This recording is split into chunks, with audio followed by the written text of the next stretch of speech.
জাতীয় অগ্রাধিকার ভিত্তিতে ইনশাল্লাহ এই সরকার যে কোনো মূল্যে তিস্তা ব্যারেজ মহাপরিকল্পনা বাস্তবায়ন করবে। বাংলাদেশের সংসদে দাঁড়িয়ে প্রধানমন্ত্রী তারেক রহমান বললেন, তিস্তা মহাপরিকল্পনা বাস্তবায়নের পথে। তিস্তার পানি নিয়ে ভারতের রাজনীতির দিন শেষ। এবার যে কোনো মূল্যে তিস্তা মহাপরিকল্পনা বাস্তবায়ন করছে বাংলাদেশ। তিস্তার পানি নিয়ে বাংলাদেশের সাথে ভারত যে রং তামাশা করেছে তা নিয়ে একটা ওয়েব সিরিজ তৈরি করা সম্ভব। বাংলাদেশের জনগণের বিশ্বাস বছরের পর বছর ভেঙে দিয়েছে ভারত সরকার। একের পর এক অজুহাত দিয়ে বাংলাদেশের কোটি মানুষকে তিস্তার পানি থেকে বঞ্চিত করে গিয়েছে ভারত।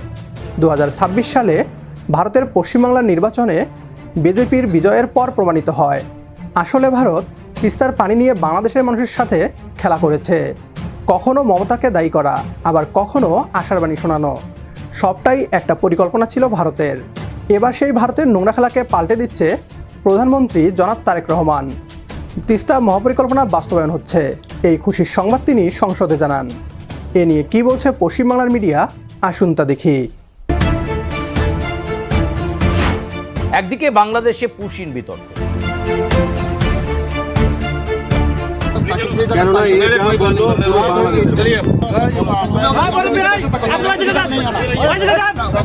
অন্যদিকে পশ্চিমবঙ্গের মুখ্যমন্ত্রী শুভেন্দু অধিকারীকে নিয়ে এখন মাথা ব্যথা বাংলাদেশের বিভিন্ন সাংসদদের।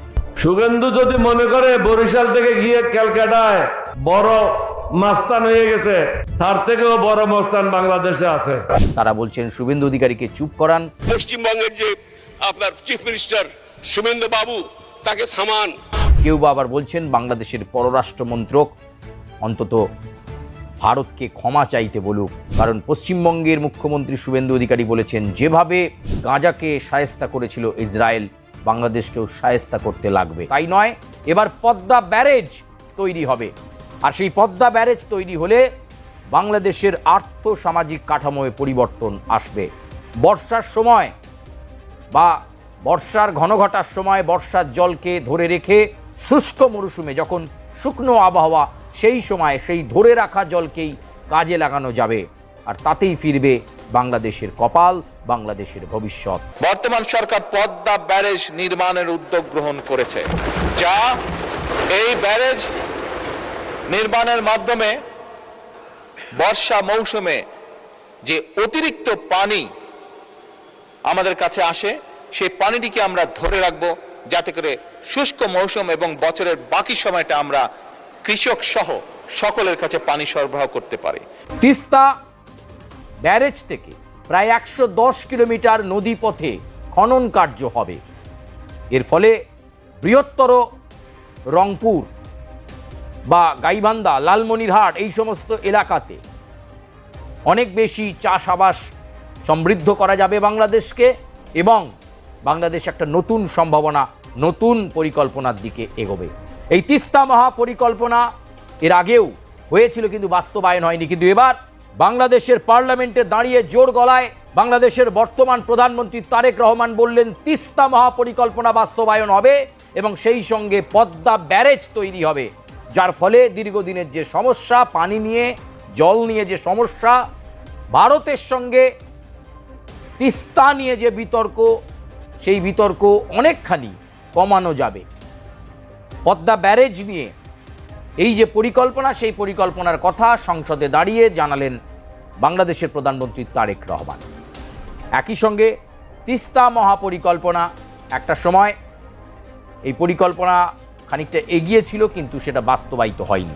তবে সম্প্রতি চীন সফরে গিয়ে তিস্তা মহাপরিকল্পনা, সেই তিস্তা মহাপরিকল্পনা নিয়ে তারেক রহমান চীনের গুরুত্বপূর্ণ আধিকারিকদের সঙ্গে মিটিং করেছেন, এবং সেখানকার চীনের প্রাণী সম্পদ বিকাশ দপ্তরের যারা গুরুত্বপূর্ণ আধিকারিক রয়েছেন তাদের সঙ্গে বৈঠক হয়েছে।